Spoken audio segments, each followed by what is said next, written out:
Hello guys, welcome back to my law and judiciary channel. दोस्तों, आज हम देखने वाले हैं what is the contract of guarantee. तो दोस्तों, ये बहुत ही इंपॉर्टेंट पार्ट माना जाता है फॉर द जुडिशरी। तो section 126 of Indian contract act कहता है कि contract of guarantee means what exactly. A contract of guarantee as a contract to perform the promise और discharge the liability of the defaulting party in case he fail to fulfil his promise. तो यहाँ पे contract of guarantee as a contract to perform promise, जो promise होता है वो perform करने के लिए किया जाता है, और डिस्चार्ज द लायबिलिटी, किसी की लायबिलिटी हो वो डिस्चार्ज करने के लिए, या डिफॉल्टिंग पार्टी होती है in case he fail to fulfil his promise. अगर डिफॉल्टिंग पार्टी है वो फुलफिल नहीं कर पाती वो प्रॉमिस, उसमें फेल हो जाती है, तो थर्ड पर्सन यहाँ पे गारंटी देता है कि he will fulfil that part. एक एग्जाम्पल देख लेते हैं। A requests B to give rupees 40,000 to C and guarantee that C will repay the amount within a year। यहाँ पे A जो रिक्वेस्ट करता है B को कि आप 40,000 दे दीजिए C को, अगर C यहाँ पे C will repay the amount within a year। If C does not, A himself will pay the amount to B। This is a contract would be called contract of guarantee। यहाँ पे basically contract of guarantee में ए ने request की है B को कि आप सी को 40,000 दे दीजिएगा। जो सी है वो विद इन 1 ईयर में आपको पैसे लौटा देगा। अगर सी पैसे नहीं लौटाता 40,000 रुपये, तो यहाँ पे ए जो है वो खुद लौटाएगा, क्योंकि ए के प्रॉमिस के ऊपर बी ने 40,000 रुपये सी को दिए है।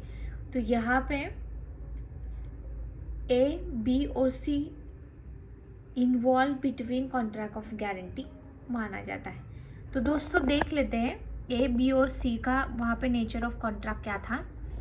Here we can say that 3 parties are there. First principal debtor है, क्रेडिटर है, श्योरिटी। प्रिंसिपल डेटर जो पर्सन है, द वन हु बोरो और is liable to pay on whose default the guarantee is given. Principal debtor यहाँ पे जो person है कि वो यहाँ पे पे करेगा।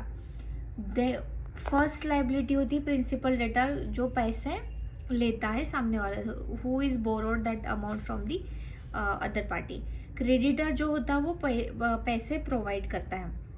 The party who has given something of value to borrow and stand to receive the payment for such a thing to whom the guarantee is given.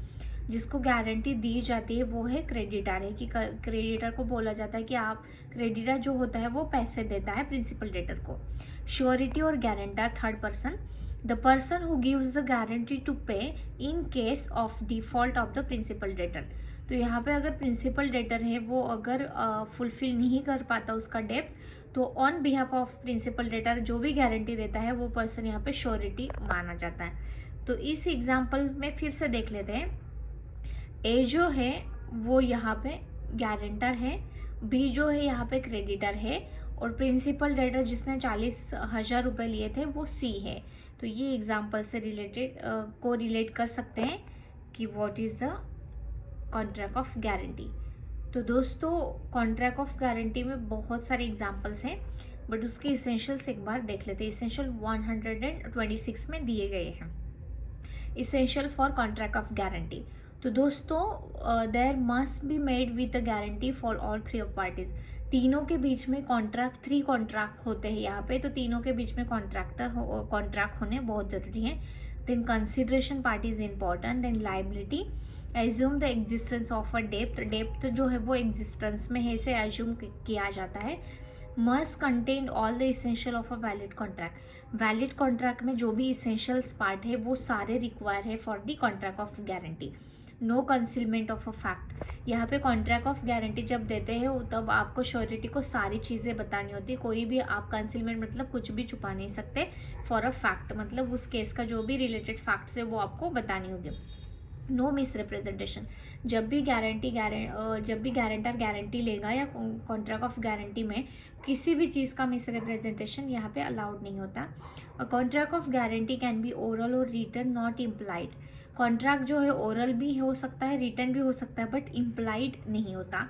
Then free consent जो है वो बहुत ही इंपॉर्टेंट पार्ट माना जाता है। कि तीनों party के अंदर फ्री कंसेंट होना जरूरी है. This is the what related to contract of guarantee. Thank you.